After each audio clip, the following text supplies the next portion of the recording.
Good morning. Now we see chapter number 4, nutrition in living organism. Okay, we see in the last lecture nutrition. Okay, then autotrophic plant,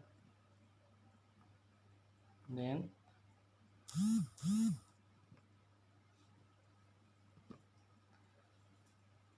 transport system of plant. Okay, this was seen in last lecture. Now we see next plant produce a carbohydrates by the process of photosynthesis. Okay, carbohydrates were made from carbon, hydrogen and oxygen. फोटोसिंथेसिसद्वारे हे carbohydrates बनवलं जातं. त्याच्यासाठी carbon, hydrogen आणि ऑक्सिजनची गरज असते. Protein carbon, hydrogen, oxygen and nitrogen. However, do plants obtain the nitrogen necessary for the synthesis of protein? Okay, म्हणजेच प्रोटीनच्या सिंथेसिससाठी nitrogen हा महत्त्वाचा घटक आहे. ओके, मग नायट्रोजन कुठून भेटतो? Air content gases nitrogen. However, plants cannot utilize gases nitrogen. It need to be fixed, that is convert into compound. Fixation of nitrogen occurs by biological and atmospheric method. This is a biological fixation or nitrogen, biological fixation or nitrogen. Okay, म्हणजेच वातावरणामध्ये जो nitrogen present आहे तो वनस्पती तशाच्या तसा घेऊ शकत नाही. त्याच्यासाठी त्यांना कंपाऊंड फिक्सेशनची गरज असते. म्हणजे कॉम्बिनेशन कसलं तरी असतं. त्याला बायोलॉजिकल किंवा ॲटमॉस्फेरिकल मेथडद्वारे ते कंपाऊंड फिक्सेशन करतात आणि नंतर ते मुळांद्वारे घेतात. ओके, कळलं? Okay, now did you know fixation of nitrogen? Okay, atmospheric म्हणजे वातावरणामध्ये सुद्धा नायट्रोजनचं फिक्सेशन होऊ शकतं. लाइटनिंग म्हणजे thunder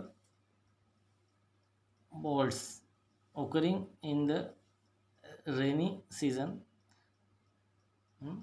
causes atmospheric nitrogen and oxygen to react with each other to form nitric oxide.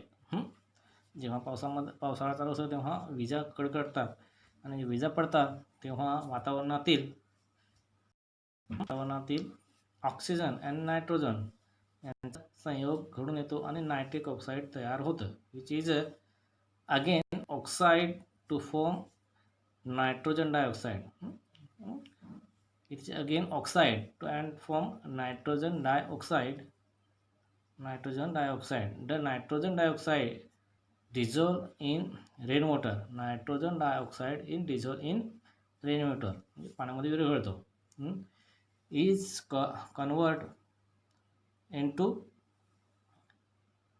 this acid react with different nitrates in the soil and convert into salt. Plants use this nitrogen salt for their growth.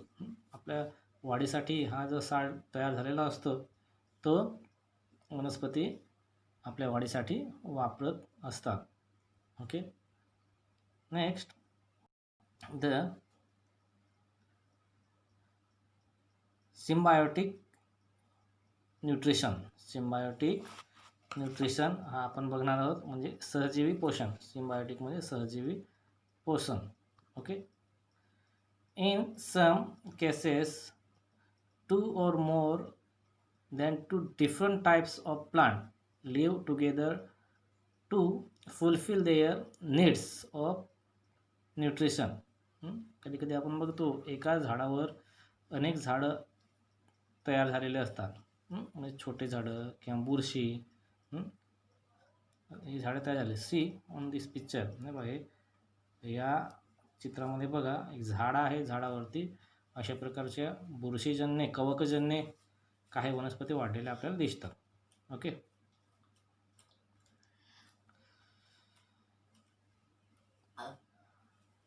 These types of protection, support, etc. Are with each other. म्हणजे हे एकमेकांना protection देतात, support देतात. Okay, म्हणजे ते दोघांच्या गरजा fulfil करत असतात. Okay, this type of nutrition is called symbiotic nutrition. Some fungi grow around the roots of some other plants. These plants supply nutrients to the fungi, and the turns fungi supply minerals and water to the plants. Okay, काही वनस्पती हे आपण तयार केलेला जो खाद्यपदार्थ असतो किंवा जे एनर्जी असते ती एकमेकांना पुरवत असतात. जसे की फंगाय हे सप्लाय केलेले जे प्रोटीन्स असतात ते झाडांना पोहोचवत असतात आणि त्याच्या बदले झाडं त्यांना सपोर्ट देत असतात आणि पाण्याचं सप्लाय करत असतात. Okay, some fungi and algae live together. The fungi provides the water, minerals as well as shelter to algae. In return, the algae provide food to the fungi. Like lichen is an example of symbiotic behavior, algae and fungi. Okay, fungi and algae, शैवाल आणि बुरशी हे एकमेकांना सहकार्य असतात. याचं तुम्हाला उदाहरण दिले लायकेन म्हणजे दगडफूल, जे आपल्या चित्रामध्ये तुम्हाला दाखवलेलं आहे. Okay okay next is the heterotrophic plant. Heterotrophic plants म्हणजे परपोषी वनस्पती जे दुसऱ्यावर अवलंबून असतात. They are depends on other. Heterotrophic plants do not contain chlorophyll. How do the heterotrophic plant live? Heterotrophic प्लांट्समध्ये क्लोरोफिल नसतं. हवेवर त्या कशा जगत असतील बरं? From where do they get food? अन्न कुठं शोधत असतील किंवा अन्न कुठून भेटत असेल तर विचार करा. However, you see a yellow wire-like leafless growing on a big trees. तुम्ही जे रस्त्याच्या कडेला किंवा मोठ्या झाडांवरती येल्लोविश वायर लाईक जे क्लाइंबर असतात ते बघितलं असाल तुम्ही. What is it name? त्याचं नाव काय? त्या वेलीचं नाव काय? पिवळी असते त्या वेलीचं नाव काय? बघा दाखवलेलं आहे तुम्हाला. आपण झाडावर आहे ते दिसणार नाही तुम्हाला. त्याला आपण मराठीमध्ये अमरवेल असे म्हणतो. तुम्ही बघितले असेल रस्त्याच्या कडेला झाडावरती पिवळ्या रंगाची. The plants that grow on the body of other plants to obtain food are called parasitic plant. ज्या दुसऱ्या झाडांवरती अवलंबून असतात, दुसऱ्या झाडांवरती जगत असतात, त्या झाडांना पॅरासिटिक प्लांट असं म्हणतात. For example, Loranthus Cuscuta etcetera. Loranthus Cuscuta हे जी झाडं आहेत ते इतरांवरती अवलंबून असतात. त्याला आपण मांडगूळ आणि अमरवेल असतो. लोरेन्थस म्हणजे मांडगूळ, कुस्कुटा म्हणजे अमरवेल. Due to the absence of chlorophyll, the cuscuta is completely dependent on the host plant. Hence, it is said to be completely parasitic आहे. ती मोठ्या झाडांवरती अवलंबून असते. म्हणजे मोठी झाडं जे अन्न पुरवतात त्यांना होस्ट प्लांट असे म्हणतात आणि जे अन्न घेतात जसे काय कुसकुटे अन्न त्याचं पॅरासिटिक प्लांट असं म्हटलेलं आहे. You must have also noticed Loranthus that grow on tree. Loranthus मांडगूळ हे सुद्धा झाडांवरती वाढताना तुम्ही बघितलेलं असाल. Okay. Now we see the 3 questions. Are you sure or not sure? But see, which part of the Loranthus plant carries out photosynthesis? Loranthus plant photosynthesis कशामार्फत होतं? Then second, from where do they obtain minerals and water? Okay. त्यांना पाणी व क्षार कुठून मिळते लोरॅन्थसला? Why is the Loranthus known as a partially parasitic plant? मांडगूळ वनस्पती अर्ध परजीवी वनस्पती म्हणून का ओळखले जाते? जरा सर्च करा, रिसर्च करा आणि माहिती मिळवण्याचा प्रयत्न करा. Next one, insectivorous plant. Insectivorous plant म्हणजे काय बघू. इन्सेक्टिव्हरस प्लांट म्हणजे कीटकभक्षी वनस्पती. ज्या वनस्पती पक्ष्यांना किंवा कीटकांना मारून खातात, आपलं अन्न म्हणून खातात, त्यांना इन्सेक्टिव्हरस असे म्हणतात. ओके. वनस्पती.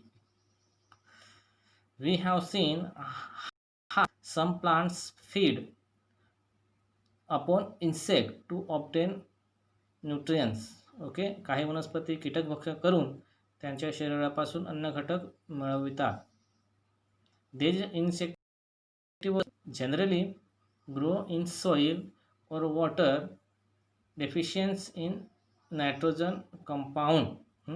ह्या जनरली वनस्पती नायट्रोजन संयुगाचा अभाव असणाऱ्या जमिनीत किंवा पाण्यात वाढतात. नायट्रोजन डिफिशियन्सी, ज्या ठिकाणी कमी प्रमाणात नायट्रोजन असतो अशा ठिकाणी ह्या वनस्पती वाढत असतात. Okay. The plant body of the Burnley has a flower-like appearance. It grows close to the ground. Its leaves are attract pink and red. It color with hair at the margin. Drosera burmannii या वनस्पतीची रचना एखाद्या फुलासारखी असते. Okay. ती जमिनीलगत वाढते आणि तिची पानं आकर्षक लाल रंगाची असतात, गुलाबी रंगाची असतात आणि त्यांच्या कडांना बारीक केसतंतू असतात. त्याच्यावर कीटकांना आकर्षित करणारे चिकट द्रवबिंदू असतात. जेव्हा हे छोटे छोटे कीटक त्या पानांवर येऊन बसतात, ते द्रवबिंदू चिकट असल्यामुळे ते त्या ट्रॅप होतात, अडकतात आणि त्या वनस्पती त्यांना भक्ष्य करून आपलं अन्न मिळवण्याचा प्रयत्न त्या कीटकांपासून करत असतात. The scientist Johannes Burman identify this plant in Sri Lanka in 1737. Hence the plant it named after him. म्हणजे जॉन्सन बर्मानी यांनी त्याचा शोध लावल्या फुलांचा त्या स्मरणार्थ त्या फुलाला नाव बर्मानी असं देण्यात आलं.